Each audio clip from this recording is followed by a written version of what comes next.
El dinosaurio no... Agleto fue... Esperen. Estando en mi casa. ¿Se escuchó?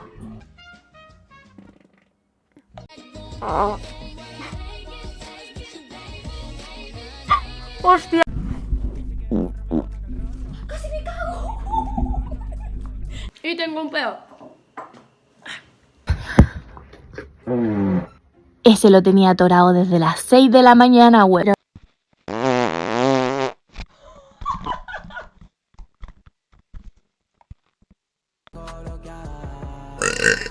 José Cano, muchas gracias por ese primer y tercer ejemplo. ¡Fuck! Me voy a echar un pedote. ¡Oh, la mierda! Es un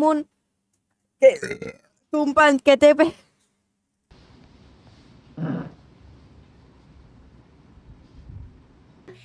día de hoy hice algo... Esperen.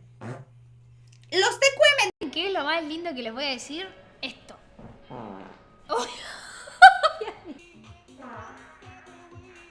Me dieron un peonas.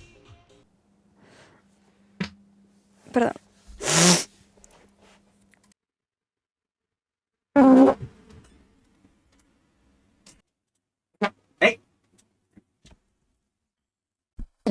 ¡Hala! Que lo disfrute. ¿Se ha escuchado?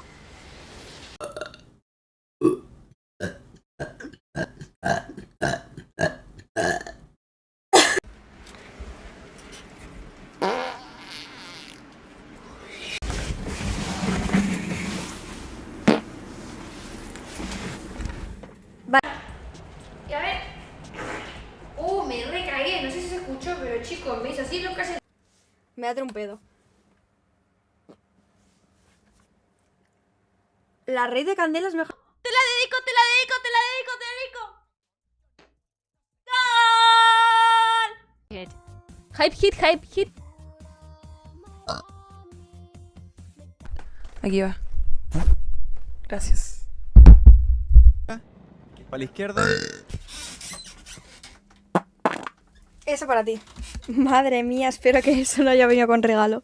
Son las 4 de la tarde.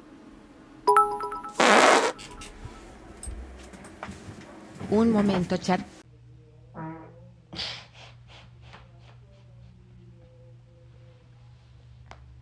Gohansinho, Ronaldinho, güey. Ay. Tengo un pedo. Es que tiene un pedo.